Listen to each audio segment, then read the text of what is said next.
De um lado para o outro, para relaxar as tensões do pescoço, inspirando e expirando. Vamos sintonizar com Jesus, com a espiritualidade, principalmente com o guia espiritual de cada um. E vamos entrar em prece, agradecendo a Jesus por todas as bênçãos e oportunidades de crescimento que recebemos, pelas orientações que Ele nos deixou e nos dá diariamente, pelo estudo, pelo que aprendemos no dia a dia com relação ao cristianismo, ao nosso crescimento espiritual, à necessidade da nossa mudança interior. Agradecendo por este momento especial, por aqui estarmos reunidos em seu nome, Senhor. Tendo todo o apoio e assistência tua e da espiritualidade. Assim pedimos a tua permissão para darmos início aos trabalhos desta noite.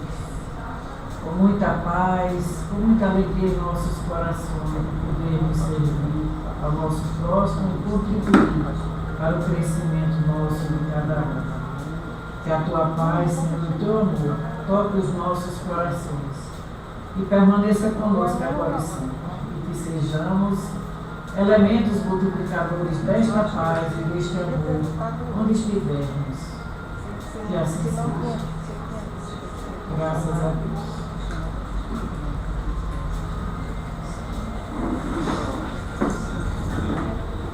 Uma plateia maravilhosa hoje, né? Enfeitando aqui, um casalzinho enfeitando aqui a nossa noite. É, 2 pássaros. Então, felizes da vida. Quando a gente desliga, aí é que eles ficam felizes. Ah, é um casal, os pássaros. Eles fazem os ninhos aqui. Gente, boa noite mais uma vez. Conheço quase todo mundo, né? Tem alguém? Oi, Liz, tudo bem? Oi. Estou lhe reconhecendo agora. Eu estou nas quartas agora. Ah, é? Tudo bem? Tudo bem? A senhora também está vindo das quartas? Ah, então tá bom. Todo mundo aqui, né? Então, muito boa noite. Hoje nós vamos ter nossa irmã Penha como palestrante. Ela vem pesquisando esse tema já há algum tempo. E a gente ouve muito falar dos discípulos, né? Desde criança que eu ouço falar nos discípulos do mestre, mas nunca na minha família ninguém me falou de discípulas. E Jesus as teve e muitas. Né? Então, a gente vem conversando sobre isso e Penha já vem pesquisando há algum tempo. Então, hoje ela vai falar para nós sobre isso. E eu pedi a Francis que não me tirasse o prazer de apresentar a Penha. Para quem não conhece, ela é uma trabalhadora da casa, mas uma professora de muito longa data, com uma metodologia muito especial, que me ensinou a estudar. Quando eu cheguei aqui na casa, eu já tinha outras experiências na doutrina, vivia lendo e achava que sabia alguma coisa. Eu já contei essa história. Se tiver alguém aqui já ouviu, vai ouvir novamente, porque vale a pena. Mas quando eu cheguei aqui, nós começamos a estudar o Evangelho e começamos pelo prefácio, começamos pela súmula, nas relações dos capítulos, o porquê estavam colocados daquela forma na súmula. Estudamos o prefácio do Evangelho, que é belíssimo, e aí estudamos o livro inteiro, estamos na parte final, né, já na parte das preces. Aí eu percebi que eu estava chegando na casa de lancheirinha pendurada, pronta para começar pelas vogais. E a primeira delas é a, né, que tem a ver com o ensino, porque quem ensina dá amor. Isso que eu percebi e que eu aprendi quando eu cheguei aqui na casa. Aprendi a estudar e aprendi que aqui se dava amor através da forma maravilhosa de nos ensinar a meditar. Tem 20, 50 pessoas aqui que estudam conosco, que estudaram, né? E sabem do que eu estou falando. Então, venha nessa noite, vai falar para nós sobre as discípulas. E eu estou duplamente feliz de estar com amigos e principalmente apresentando minha irmã espiritual e consanguínea para falar para nós nessa noite. Todos os dias a gente estuda aqui na casa. Hoje é um dia, nós vamos estudar agora. Eu sei, mas fora de hoje.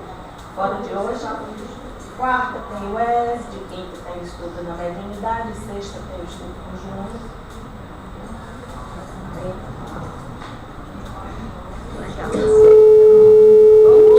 Tô apertando o microfone, gente. Boa noite, gente. Veja aí como é que tá o som aqui. Tá beleza? Então,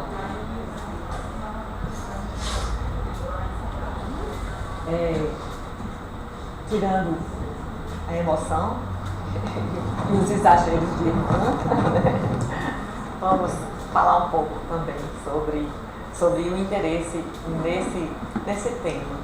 Eu não fiz nenhum elogio, gente. Só contei uma história. Né? Não tem nem razão. Tá bom. Não foi elogio, retiro o que eu disse. Então, por que o interesse em estudar esse tema? Porque a gente começou a assistir alguns filmes do Discovery sobre os evangelhos apócrifos, sobre as gnoses, sobre as verdades que o Evangelho não diz, e ficamos curiosos, principalmente a respeito de Maria Madalena, que vai ser o nosso último assunto de hoje, que é a mais visada nesses estudos, que é a mais, eu vou dizer mais adjetivos. Depois do estudo a gente vai ver, durante o estudo. Mas, além das conhecidas, Maria de Nazaré, Maria Madalena, Joana de Cus e outras, ainda tem as desconhecidas, as que o Evangelho não fala. O Evangelho que eu digo é o Novo Testamento, porque nós temos vários Evangelhos. O Novo Testamento não fala, cita de nome apenas algumas, e tem outras discípulas anônimas que o Espiritismo nos revela através da psicografia. Uma dessas obras de psicografia que nos revela muitas mulheres é a Boa Nova, de Chico Xavier, né? De Humberto de Campos, psicografado por Chico Xavier, e muitos outros livros. Depois eu mostro para vocês a relação, que falam das mulheres que acompanharam Jesus durante toda a sua vida de ensino e de trabalho, né? Porque Jesus não só ensinava, ele trabalhava também. Era um trabalho com as nossas almas, com os nossos eus, além do trabalho manual que ele tinha para se sustentar como carpinteiro. Ele trabalhava permanentemente com os nossos eus, com os nossos espíritos, com a nossa intimidade. E esse é o X de toda a questão. Durante a conversa, as histórias vocês vão ver, né? Então vamos falar sobre o que acontecia com as discípulas de Jesus. Mas antes disso, nós precisamos saber qual a diferença entre discípulo e apóstolo. Discípula ou apóstola? Quem sabe? Quem me diz? Vamos lá. Tenho certeza que vocês têm uma noção aí. Então vamos lá. Discípula ou apóstola são duas coisas muito diferentes, contrárias. Noções. Uma vez eu vi que apóstolo era aqueles que vieram após Jesus, né? Eu li sobre isso, alguém me falou, dando essa diferença. Agora, quanto a discípulo, eu não lembro também se eram pessoas que estavam na época de Jesus. Com ele. Também com Jesus. Os discípulos são aqueles que Jesus vai acompanhar após seu ministério. E os apóstolos? Mais ou menos isso, gente. Mais ou menos isso. Discípulo é aquele aprendiz ou seguidor. Aquele que aprende junto. Que andou, no caso de Jesus, que andou com Jesus, né? E hoje a gente tem a palavra discípulo de uma forma muito comum nos diversos ensinos, né? Professor de ginástica é o mestre de ginástica e o seu discípulo, né? Professor de colégio é o professor e o seu discípulo, porque a gente sabe que discípulo é sinônimo de aluno hoje, mas sempre no tempo de Jesus significava aprendiz ou seguidor que permanece até hoje. Mas essa aprendizagem era junta. Por isso que se falava que os discípulos eram os seguidores de Jesus, que seguiam literalmente Jesus, né? E apóstolo é alguém que é enviado. Alguém que, olha, você aprendeu, eu te ensinei, agora vai propagar o que você aprendeu, vai ensinar a outras pessoas, né? Aquele que é enviado. São Paulo, aliás, Paulo de Tarso, era discípulo ou apóstolo?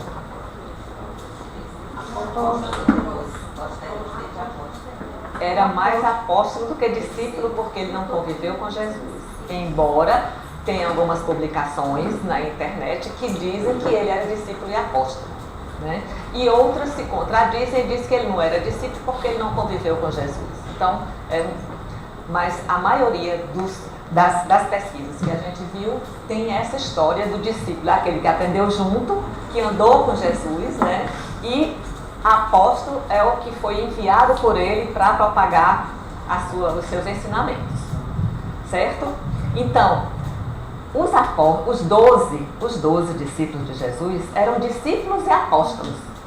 E nós os vemos em muitos textos chamados discípulos / apóstolos. Discípulos apóstolos. Né? Então, o que acontece é que, às vezes, a gente confunde. Embora sejam coisas que possam estar juntas, nem sempre são a mesma coisa. Nem todo discípulo é apóstolo e nem todo apóstolo é discípulo, embora possa ser, né, as duas coisas ao mesmo tempo. Bom, vejamos um exemplo. Né? Enquanto Jesus estava na terra, os 12 eram chamados discípulos. Ele enviou os discípulos ao mundo, em Mateus 28 diz isso, né? Para que fossem suas testemunhas. Enviou ao mundo para que fossem suas testemunhas. Eles então passaram a ser conhecidos como os 12 apóstolos. E outro exemplo, ele chamou para si os seus discípulos e deles escolheu 12, a quem chamou de apóstolos. Isso está em Lucas capítulo 6. Né? Então dá para ver, mesmo no Novo Testamento, dá para ver bastante essa diferença entre discípulo e apóstolo, embora as duas coisas possam andar juntas. E lá na frente, a gente vai ver que Maria Madalena, ela tanto é chamada de discípula como de apóstola. E agora, na modernidade, ela é chamada das duas coisas. Sim? Bom, e aí a gente tem, né, para ilustrar, duas figuras. Essa daqui é discípulo ou apóstolo? Discípulo. Essa daqui é discípulo ou apóstolo? Discípulo. Não conviveu com Jesus? Se ele está mandando ir, são apóstolos. Aprendiz, né? As duas, gente. Pessoal que conviveu com Jesus e que Jesus está mandando ide e ensinar a todos os povos. Aqui, as cidades, ele está dizendo vão, né? E aqui? Discípulo. Está caminhando com Jesus. Está caminhando com Jesus, o discípulo. É aquele que aprende junto, né?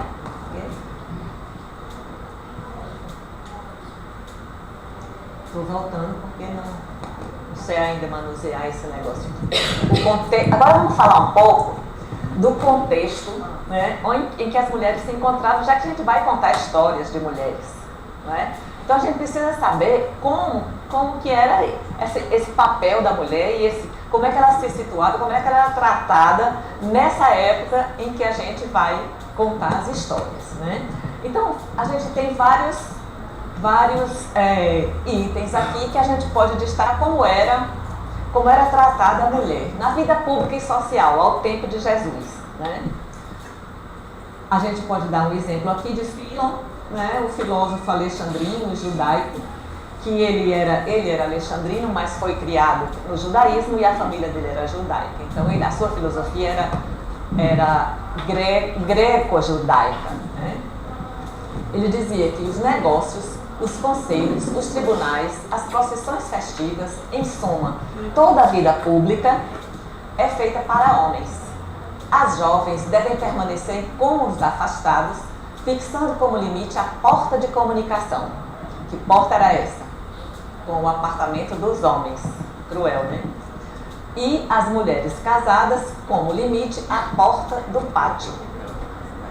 Olha só, dá para ter uma ideia dessa consideração que as mulheres tinham na vida pública da época de Jesus, né?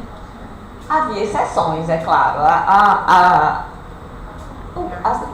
elite, as classes mais abastadas, elas faziam às vezes até questão de educar suas mulheres, de ensiná-las outra língua, por exemplo, o grego, né? Principalmente o grego, e ensinavam também a ler, a escrever, outras, às vezes até alguma profissão, algum ofício que dependesse da intelectualidade, né, de conhecimentos, mas isso era só nas classes mais abastadas.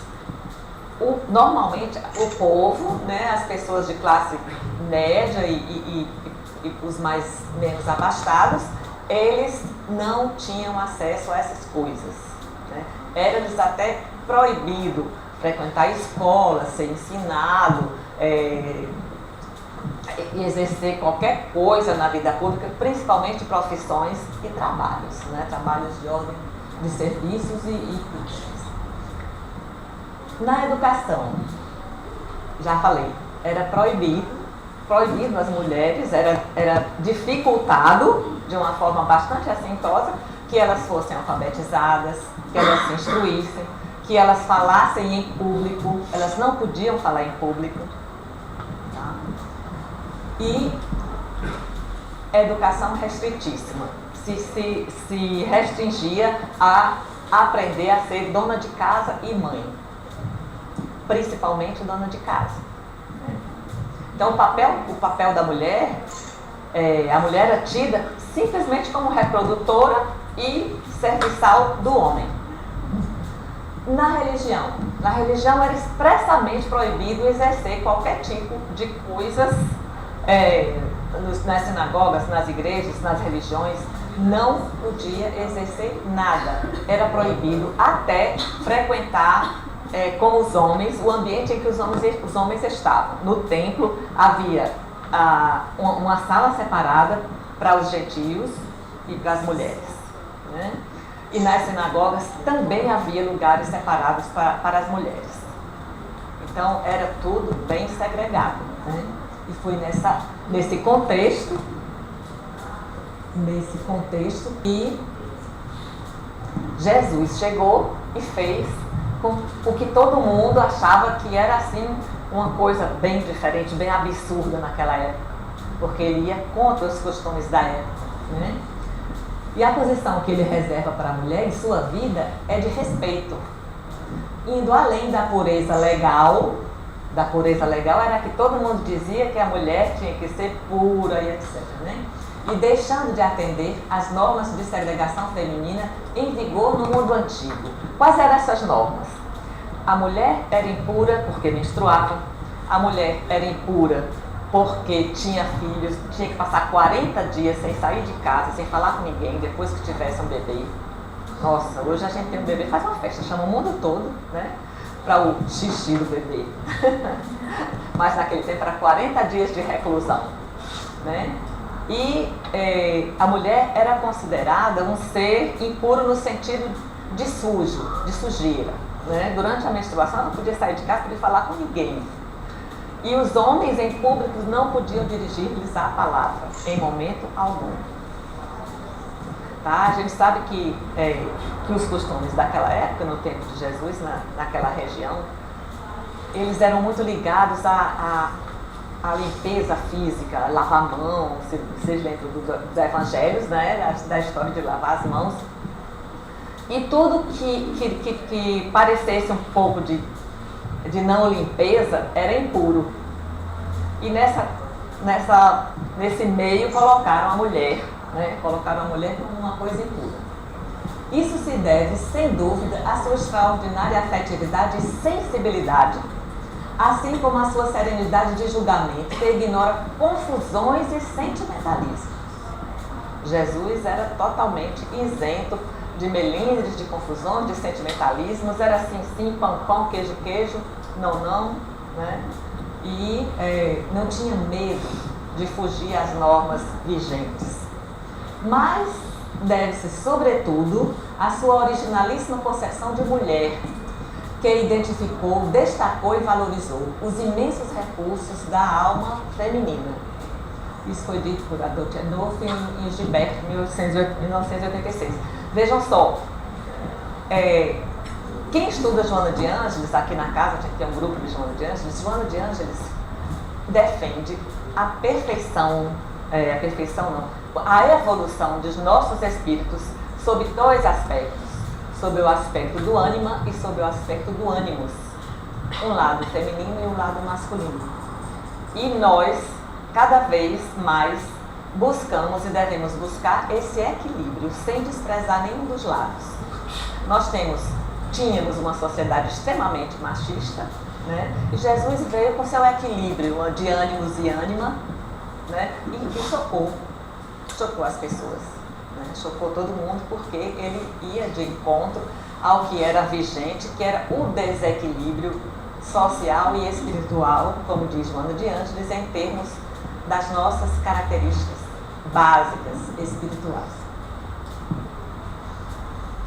Bom, esse era o contexto, né, em que a gente tem as histórias das mulheres. Nós vamos trabalhar com contar algumas dessas histórias, sabendo que tem muitas outras parecidas, né? Então o primeiro vai ser Rebeca, a neta da viúva. Quem se lembra da viúva? Quem era essa viúva? A viúva do gasofilácio.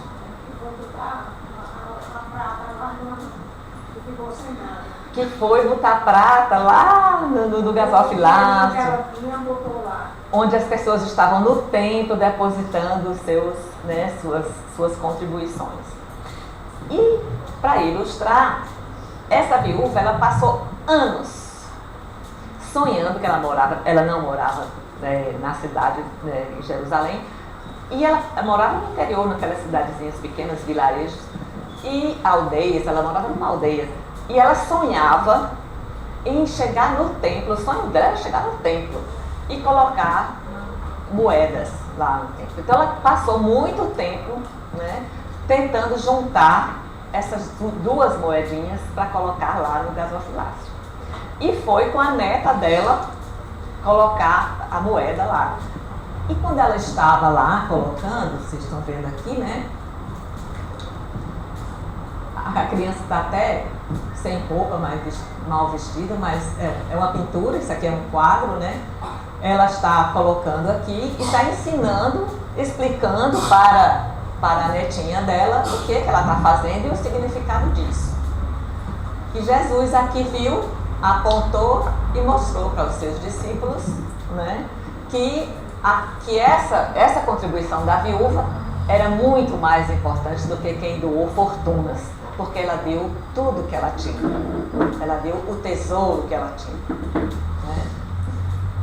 E aí a gente pode imaginar que essa neta cresceu. O que aconteceu? O que aconteceu antes, né? Antes da neta crescer? O que houve? A viúva colocou lá ali as moedas, né? E nos conta Humberto de Campos que quando ela depositou as duas moedas, as duas voltaram. Elas estavam numa caravana que tinha ido para o templo, né? E as pessoas das aldeias se juntavam em caravanas para ir para o templo. E já estava um pouco tarde, a caravana não dava mais para sair. E o que aconteceu? O pessoal da caravana se hospedou num estaleiro, numa pousada pequena que havia lá, e ela e a neta não tinham dinheiro para pagar a pousada, pediram para ficar nas carroças, no transporte, no transporte que eles vieram, né? Para dormir lá, para esperar o outro dia para sair com o pessoal. E aí, o que aconteceu? A avó, né? Desencarnou durante a noite, tranquila, realizou o sonho dela, feliz da vida, amanheceu sorrindo. Já era idosa, né? De tanto lutar, ela ficou sem os filhos cedo, ficou criando essa neta sozinha, trabalhando, né? Coisa que era difícil para as mulheres daquela época, né? E aí ela foi bem sossegada, tranquila, e a neta ficou. E a caravana saiu. Né, enterraram a avó lá, providenciaram um enterro, o pessoal da caravana providenciaram um enterro bem simples para morrer ou desencarnar aqui na Terra, com certeza não fica em cima, né? Então eles deram um jeito de enterrar a viúva, e a menina ficou muito triste mesmo. Vocês sabem que naquela época as mulheres aos 12 anos já eram consideradas possíveis de casar. Aos 12 anos e meio, elas adquiriam a maioridade. Entre os 12 anos e os 12 anos e meio, o pai podia vender e fazer o que quiser com elas. O que quisesse. Vender como escrava, colocar onde ele quisesse. Né? Então, era 6 meses de liberdade para ele usufruir da posse dele, que era a filha. Ela não tinha pai, não tinha ninguém. E ela foi de fato, como é? Como ela não ficou com quem? Que ela era pequena nessa época. Vou contar. Então ela ficou chorando. Ela ficou chorando lá atrás da caravana. O pessoal já estava andando e ela lá atrás chorando, pensando na avózinha, o que ia ser da vida dela, o que ela ia fazer, muito em si mesmada. E aí ela sentiu os ombros fortes, um braço forte segurá-la e puxá-la. Né? Era alguém, um homem, que tirou-a da caravana e levou-a para um lugar deserto e se aproveitou dela. Né? E ela desmaiou, ficou fora de si, e quando acordou, ela parece que foi jogada ou deixaram ela na porta do templo. Ou ela foi para lá inconsciente, eu sei que ela acordou na porta do templo. E aí um homem na porta lá saiu do templo e disse: "O que você está fazendo aqui, sua vadia? Seu lugar não é aqui não. Pode ir para o seu lugar. Aqui não é lugar de gente como você. Seu lugar é ali. Tá vendo aquela casinha lá no fim da rua? Que tem uma luz assim? Seu lugar é lá. Pode ir andando para lá. Pega uma moedinha e vá para lá. Que lá é que você deve ficar." E aí, ela não tinha nem noção que casa era aquela, que lugar era aquele. Não tinha opção. Ela foi. Né? Pegou a moedinha, comprou um pão, uma coisa para comer, que estava com fome, e foi-se embora para essa casa andando a pé. Chegou lá, ela bateu na porta, apareceu a dona, né, da casa, que era um prostíbulo, e ela contou toda a história. Chorando muito, a dona do prostíbulo disse que ela não podia ficar lá, que ali não era lugar para ela, que ela não tinha nenhuma característica de quem podia ficar ali. Mas ela pediu: "Olha, eu lavo o chão, eu lavo panela, eu faço qualquer coisa, eu limpo, eu esfrego, mas não me deixe embora, que eu não tenho para onde ir. A caravana já foi, eu já me perdi de todo mundo." E aí a dona da casa ficou com pena e colocou-a lá atrás para trabalhar. E disse a ela: "Como você é muito bonita, os homens vão te querer. Então você vai ter que usar um véu, uma coisa para se proteger, porque eu não vou poder te proteger. Se eles quiserem, eles são clientes daqui." Né? E aí ela foi, usava permanentemente um véu escuro, né? Protegendo o rosto, protegendo o corpo, e trabalhou durante anos nessa casa. Fez amizade com as moças, ela tinha muito carinho pelas moças, que sonhava com a forma de ajudar as moças, e conversava muito com elas, e as moças a protegiam, né, de qualquer investida masculina. Então, um belo dia, ela ganhou uma gorjeta de alguém que, né, ela foi servir, mesmo com o véu, e alguém deu uma gorjeta para ela. Ela se lembrou da avó e foi levar a gorjeta lá para a moedinha que ela tinha ganho, lá no templo. Disse: "Ah, essa daqui é do templo." guardou com muito carinho e foi lá no templo levar. E quando ela voltou, ela ouviu, né, algumas conversas na rua sobre Jesus. Ela ficou curiosa, né? Quem será? Quem é esse Jesus? Né? Quando chegou lá à noite, ela servindo as pessoas, alguma coisa que ela estava arrumando na mesa, ouviu uma conversa de alguém. Olha, chamam ele de Nazareno, dizem que ele é o Messias prometido, parará, e contando, né? Dizem que ele faz milagres, dizem que ele anda pela rua, curando todo mundo, curando os aleijados, os doentes, etc. E davam gargalhadas e zombavam, né, dessa história com Jesus. Então, ela ficou curiosa. Um desses que estava contando a história, bem eloquente, ela se cismou com ele, chamou a atenção dela, né? E aí ela saiu, né, de pertinho e ele segurou pela mão com o copo vazio e disse: me sirva. Quando ele segurou ela pela mão com o copo vazio, o véu caiu. Aí ele disse: ora, vocês estavam enganando a gente aqui, dizendo que essa moça que anda de véu, porque tinha sido queimada, porque era muito feia, mas olha aí a beleza. E ela agradeceu a Deus, porque a maioria dos homens já estavam mais ou menos embriagados e não prestaram atenção no que ele disse. Mas ele não ficou por isso, ele foi lá, voltou e queria ficar com ela e coisa e tal. Não queria fazer sexo com ela, lógico, mas ele queria que ela ficasse com ele, né? E aí ela começou a chorar, ela começou a se proteger, começou a chorar. Chegou a dona da casa e contou a história, disse que ela era trabalhadora lá de dentro, que ela não pertencia ao todo das mulheres. E aí ele disse: não, mas eu vou levá-la comigo. E levou. Naquele tempo os homens podiam tudo, né? Pegou, colocou ela, né, segurou na mão, foi lá fora de cavalo, nem sei qual era o transporte dele, e levou-a junto para a casa dele. Nunca ele tocou-a, porque ele era um soldado romano extremamente respeitador. E ela chorava muito que ele fizesse alguma coisa com ela. Para terminar a história, aliás, para chegar perto do fim, ela foi ficando na casa dele porque adoeceu, desmaiou, essas coisas todas. E ela mesma não queria sair, ela sentia que conhecia aquela pessoa de algum lugar, né? E aí ela se lembrou de algumas lições que ela tinha ouvido falar do Mestre.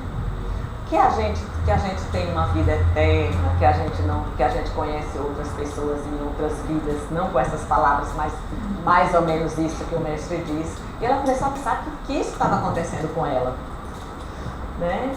E aí ela ficou lá, da certeza que conhecia aquele rapaz e que aquele rapaz era a pessoa da vida dela, né? E ele, com o tempo, foi se afeiçoando a ela e depois pediu em casamento, não sei como era o matrimônio naquela época. E aí ela aceitou, contou a história dela, contou que tinha sido violentada, né? Contou que tinha sido violentada e contou que tinha muita simpatia pelo Mestre. E aí ele conseguiu aceitar a conversa dela, ela casou, né? E passou a frequentar, passou a andar atrás de Jesus.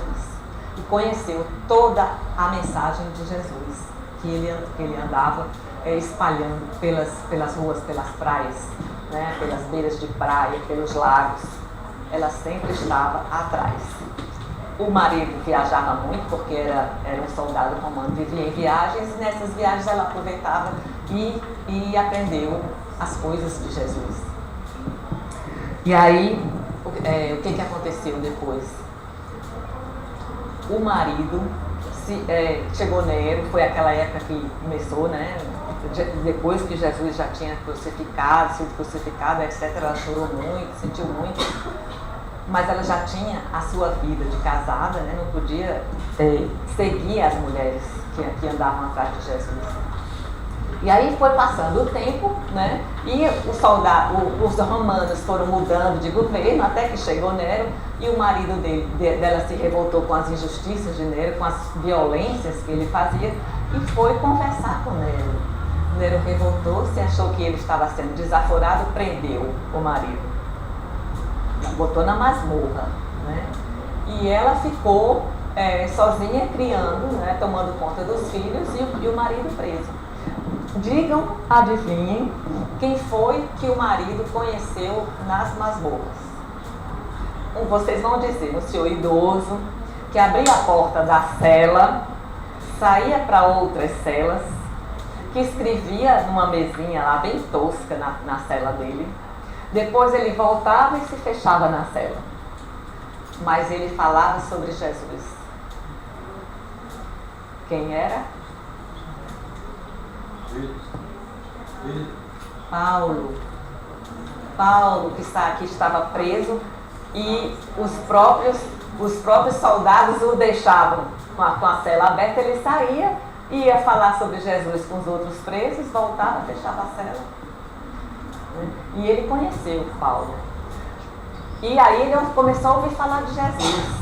Um Jesus que ele não queria saber, que ele também não proibia a esposa, mas não se interessava. Não acreditava, não queria saber. Né? E aí ele começou, no sofrimento, começou a ficar sensível às histórias de Jesus. E aí o que aconteceu? Ele descobriu imaginou que ela seria cristã, que ela poderia andar atrás de Jesus, que seria presa, né? E realmente foi. Ele estava na prisão quando ela chegou. E naquele tempo, o que acontecia com os cristãos quando eram presos? Circo. Circo dos leões. Leões, ou viravam tochas humanas, né? E é o que ia acontecer com ela. E ele, enquanto soldado romano, foi solto, foi libertado. Tá? Mas ela foi sacrificada por ser cristã. Mas antes de ser sacrificada por ser cristã, ela era uma verdadeira discípula. Ela saía fazendo bem, fazendo caridade, porque ela tinha posses, fazendo caridade, atendendo as pessoas e falando do mestre. E por isso que ela foi descoberta e foi solta. E ela foi denunciada por uma dessas pessoas que foram atendidas por ela. Né? Por incrível que pareça, as pessoas se aproveitavam, eram atendidas por ela e se aproveitavam das suas esmolas, da sua caridade e depois a denunciavam lá para ir para os leões. Né? E essa história está no livro de Leon Tolstói, psicografado por Sirineia, Holanda, Mafrey. E depois dessa história, depois que ele conta essa história, tem umas 2 páginas de escrita da própria Rebeca, contando quais eram os sentimentos dela, como é que aconteceu mesmo aquela história dentro dela.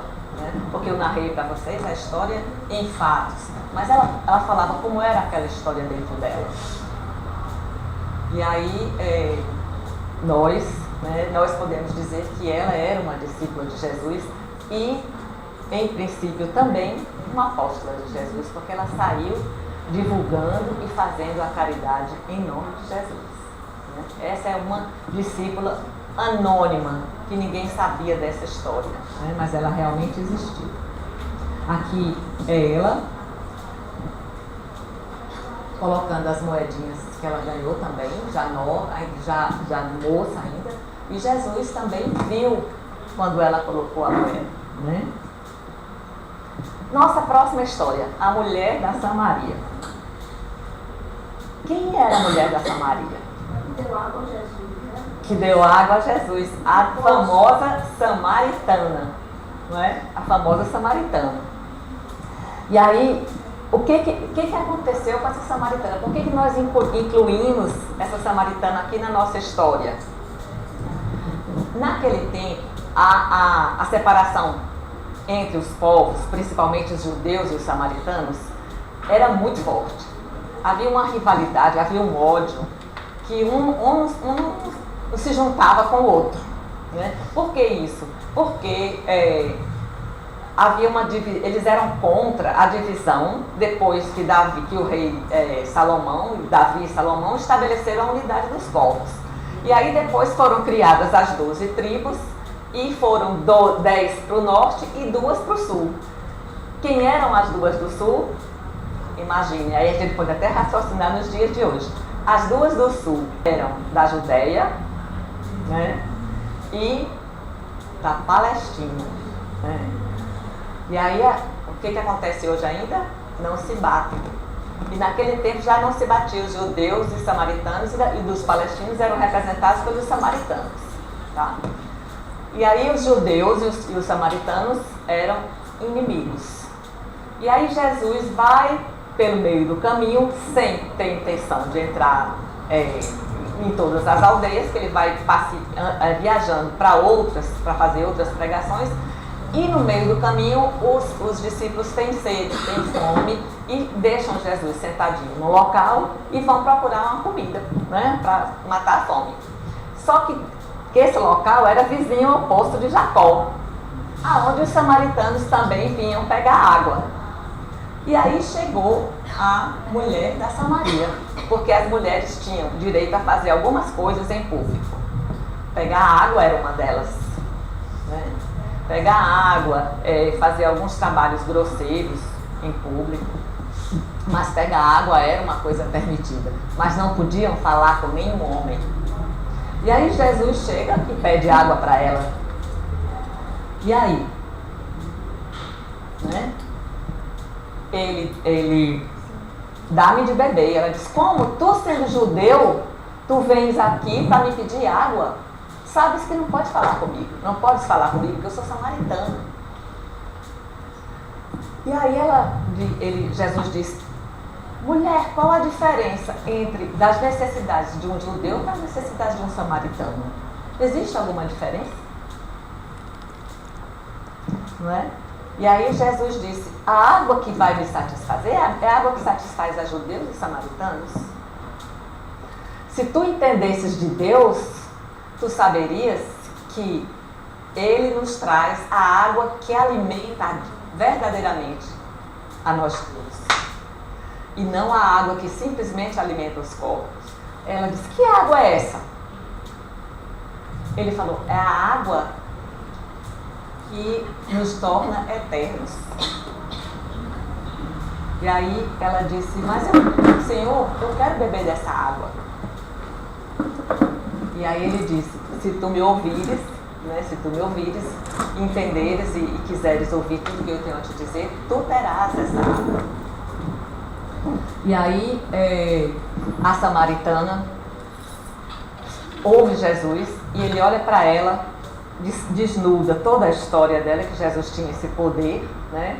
Desnuda a história dela e conta para ela que ela precisava beber água, porque ela tinha algumas coisas que ela precisava ajustar na vida dela. E deu a entender, porque ela tinha algumas coisas que ela mesma tinha vergonha. Não era casada, vivia com um homem, já tinha tido 5 maridos e coisas, essas coisas assim, né? E aí ela ficou admirada. Como é que você sabe dessas coisas? Como é que tu, Senhor, sabes dessas coisas? Aí ele disse: porque eu bebi da água. Bebe da água e tu também terás a vida eterna. E aí ela ficou muito admirada, porque esse homem descobrira toda a vida dela, saiu chamando tudo quanto é de pessoas que ela conhecia na aldeia e contou toda a história. E as pessoas ficaram admiradas de ele ter falado com ela, de ela ter falado com ele, mas queriam ver quem era essa figura, né, entre aspas, que sabia tanto da vida dos outros e que falava numa água que ninguém sabia qual era. Uma água que não secava, de um poço que não secava nunca, de um poço eterno. E aí, olha, juntou de montes de pessoas para ouvir Jesus. E ele falou das coisas que falava para todo mundo, para todas as pessoas. Quando terminou, que as pessoas foram embora, um dos discípulos chegou para ele e disse: mestre, não era nossa intenção que tu pregasses aqui, mas ainda bem que nós fizemos muito bem, nós tivemos sucesso nessa pregação. Jesus, Não estou pedindo sucesso em pregação, estou falando com as minhas palavras agora, né? Jesus não falava assim. O objetivo não é este. Não é fazer sucesso em pregação. Nos conta Humberto de Campos que Jesus foi taxativo nessa história. O objetivo é tocar o coração das pessoas. E aí, muitas vezes, trazendo isso para o nosso dia a dia, para hoje, às vezes a gente fica embasbacado com alguém que fala muito bem, com alguém que entra aqui, sai aqui, no outro dia a gente não se lembra, mas é lindo. Fulano é ótimo palestrante. Beleza. Jesus disse que o objetivo não é esse. O objetivo não é sucesso, não é festivo. O objetivo é falar ao coração das pessoas de forma que aquilo as torne diferentes. Foi assim que ele falou. Falar ao coração de maneira que as pessoas mudem, não usou esse verbo, mas que as tornem diferentes. Aí os discípulos ficaram mais ou menos sem entender, né? Mas foi isso que aconteceu na história da samaritana. E ela nunca mais foi a mesma e passou a ser discípula de Jesus. Onde ele ia, ela ia atrás para ouvir as coisas que ele falava e a boa nova que ele trazia. Né? Pela afeição com que a samaritana se ligou a Jesus, primitivos cristãos que se firmaram na sua coragem de proclamar suas imperfeições denominaram-na Fotina a Iluminadora. O nome dela era Fotina a Iluminadora.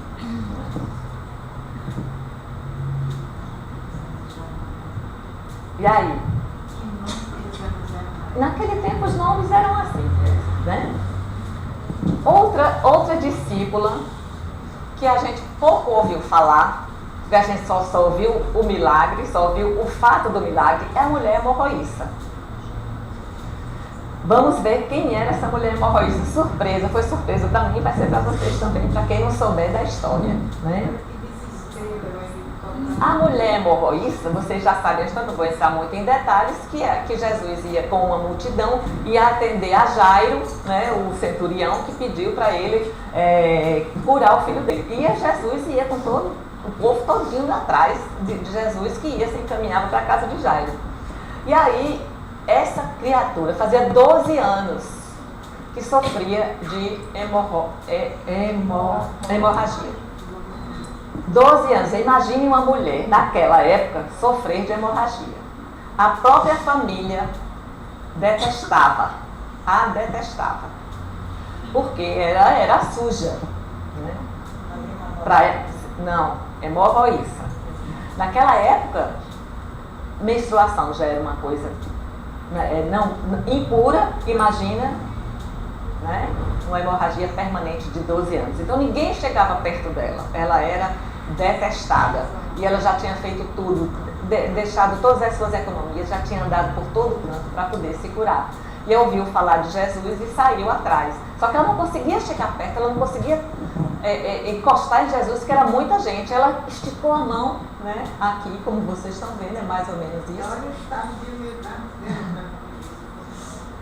Tocou na veste de Jesus. Imediatamente ela sentiu que ficou curada. Renovou-se, né? Renovou-se. Aí Jesus disse, alguém me tocou. Quem me tocou? Ele disse, mestre, tem muita gente aqui, todo mundo te toca. Ele disse, não, senti que saiu de mim uma virtude. Ela disse, fui eu, mestre. Fui eu que te toquei. Aí contou a história dele.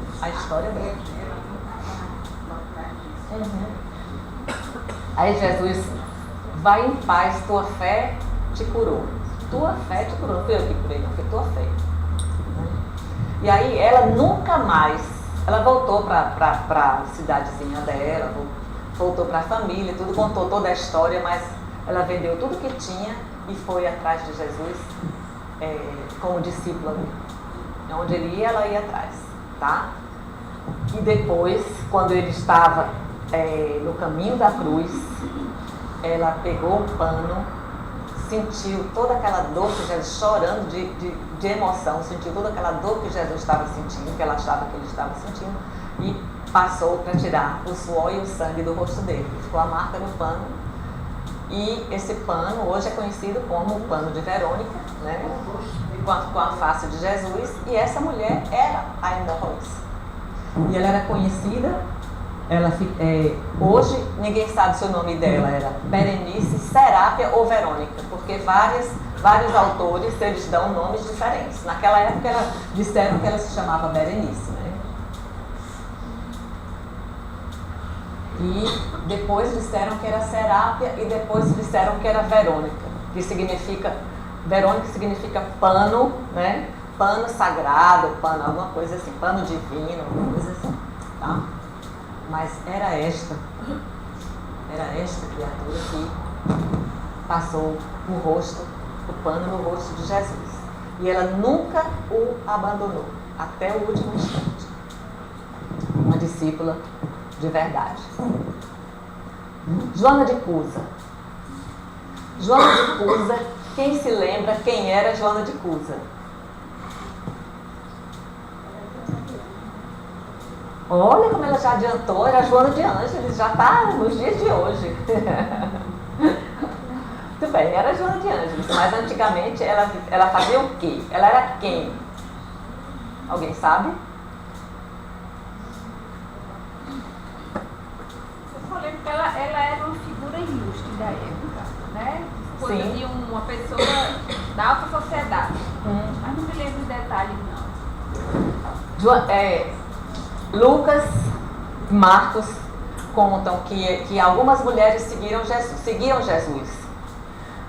E entre elas Maria, né, Maria de Nazaré, Maria de Magdala, Joana de Cusa, Susana, Maria Cleófas, que era a irmã de Maria, né?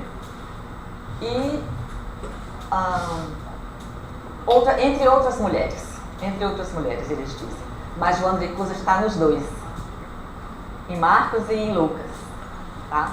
E aí Joana de Cusa, depois se descobriu toda a história, Joana de Cusa era a esposa de um dos centurião, de um dos soldados lá,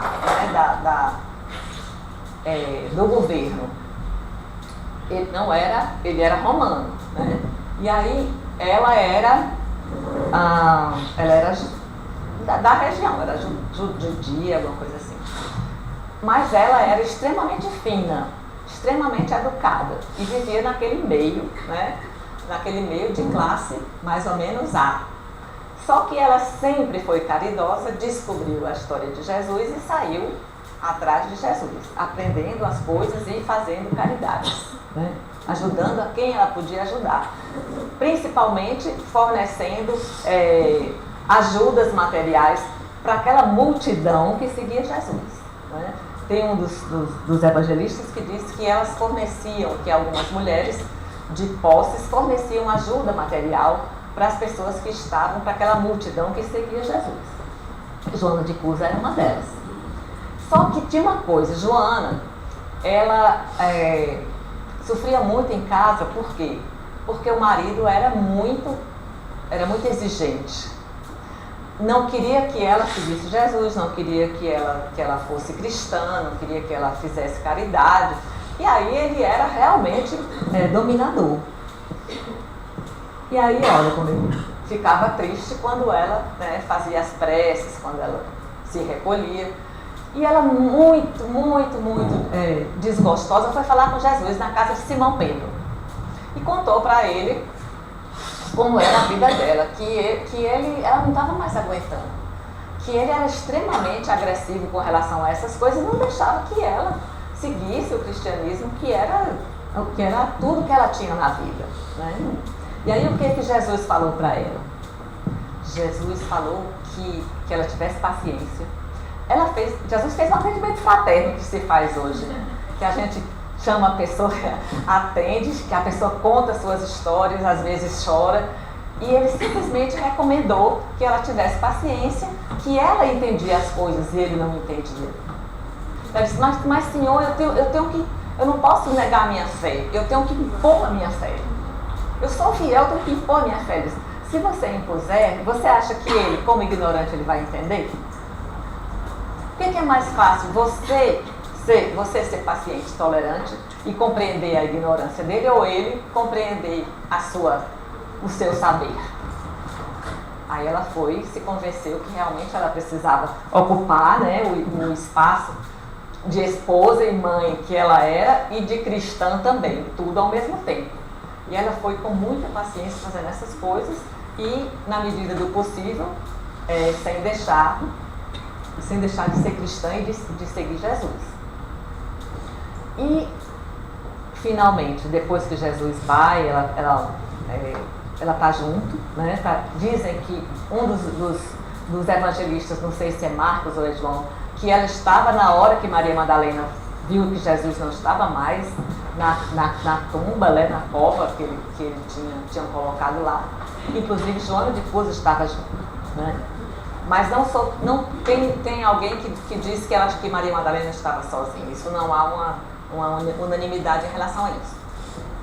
E aí, alguns anos depois, ela já estava bem idosa, o marido morre, né, desencarna, e ela vai ter que sustentar os 2 filhos. Na Boa Nova diz que ela tem só um filho, mas nas outras histórias que a gente vê de Joana de Ângeles, inclusive que Divaldo Franco nos conta no seu livro Divaldo Franco, que é escrito por Ana Lande, né, que agora é até nova essa biografia de Divaldo. Ele conta quanto Joana de Ângeles disse para ele como tinha sido a história de Joana de Cusa, tinha sido ela noutra encarnação, né? E conta também que Divaldo tinha sido, junto com Nelson, tinha sido o filho dela naquela época. Ela teve 2, o Nelson de hoje, né, que já desencarnou há 2 anos atrás. O Nelson era o filho que foi queimado com ela. Ela foi queimada porque era cristã e não abjurava a crença dela. E o filho foi queimado junto do lado dela. E o outro, que era Divaldo, o atual Divaldo, conseguiu escapar, né? Foi salvo. Mas o filho dizia: mãe, abjura mãe, porque eles queriam que ela negasse a fé para poder sair das chamas. Eles iam tocar fogo nela. Ela dizia: de jeito nenhum, meu filho, de jeito nenhum. Jesus foi crucificado e nunca abjurou a fé dele. Nós vamos ficar aqui, vamos ser queimados. Eles: mãe, pelo amor de Deus, pelo amor de Deus, estou dizendo eu, mãe, abjura, o que custa? Nega isso, nega tudo. Ela diz: não, Maria aguentou tudo como mãe dele, eu vou aguentar também. Isso no pensamento dela. Maria aguentou o sofrimento do filho na cruz até a morte. Eu vou aguentar o sofrimento de ver meu filho ser queimado vivo, mas não vou abjurar. E ficou lá, né? E foram queimados os 2. Quando ela estava sendo queimada, o soldado olhou para ela e falou assim: ah, foi isso que o teu mestre te ensinou? A tu morreres queimada? Aí ela disse: não, além disso, ele me ensinou também a te amar muito. E aí... Não era nada mais nem menos do que uma médica que disse a profundidade, ela começou a fazer o bem. E daí ele não aceitava a ignorância naquela época do povo, não aceitava nada, era só a igreja, aquela crença dele não era isso. Aí ela perguntou. Naquele tempo não se falava em mediunidade, mas a gente sabe que Maria Madalena, vários, né, inclusive os discípulos. Isso. E aí termina a história de Joana de Cusa, sendo recebida por Jesus, né, dizendo, ela se queimando já nas últimas, e Jesus diz: tem calma, vem, te acalma, eu estou aqui. E vai recebê-la.